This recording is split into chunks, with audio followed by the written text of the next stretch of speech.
Hello, I'm Martin Leifeld. Is there ever a season that's not good for fundraising? Or could all seasons be good seasons for fundraising? In July 1995, I arrived at the Catholic Diocese of Belleville in southern Illinois, and I arrived to join Bishop Wilton Gregory, a remarkable bishop, to restore peace and to rebuild trust among the people of that diocese.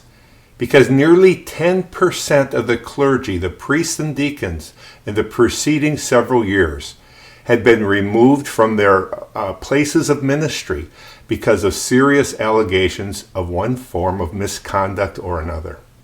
So he decided after a year or so there to hire a director of development for the diocese. And as I considered accepting that job, I thought, well, if I failed because things were so terrible there, people would certainly understand that and not hold it against me.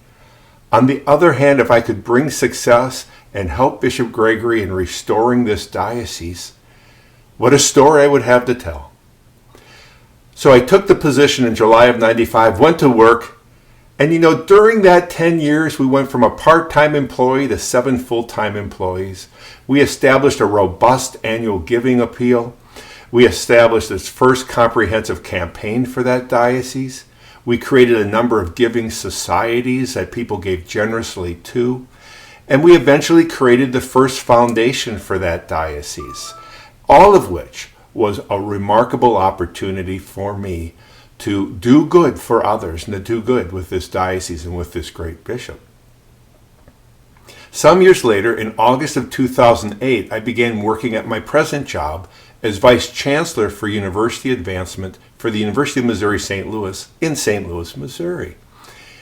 And I was hired 3 years into a 7-year campaign, and I was hired, of course, to bring in that first year there that campaign public. I arrived in August of 2008. The sun was shining, you might say. By mid-September, it was cloudy and storming because the Great Recession broke upon us and our economy was in near collapse. Donors, friends, everyone for that matter, around the world and certainly in the United States and near St. Louis, had lost significant value in their stocks and in their bonds and in the properties that they held. And no one knew what the future would look like. And it was in that environment I advised the Chancellor we should go forward with this campaign. And we did. We worked hard, and during that first year, we raised 54% more that year in the very best previous year in the history of fundraising. And we went on to exceed the $100 million goal by $54.3 million during a very difficult time of our economy here in the United States and the world. All seasons can be good seasons for fundraising. It's what we do with what we've got. Now, do we represent an organization that is accomplishing good and has respect in the community? Do we have a meaningful case that we can bring to the people in our community, those who would be interested in supporting it? Are there donors, prospective donors, who if we approached with passion and persuasion with a case that was meaningful to them, would they step up and do what they could do, whatever the restraints or constraints might be at that given time, to do the best they could do? And are we willing to work wholeheartedly, relentlessly, for as long as necessary to achieve the goal we set out to accomplish?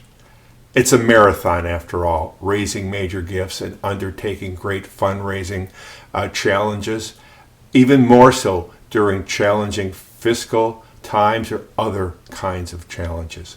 Whether it's a time like the Diocese of Belleville or a time at the University of Missouri-St. Louis, every season can be a good season for those of us who pursue wholeheartedly this course with the right kind of conditions. I'd like to know what you think about this. Please go to martinleifeld.com and share this video message. Like this message, please. And I thank you very much for viewing and listening.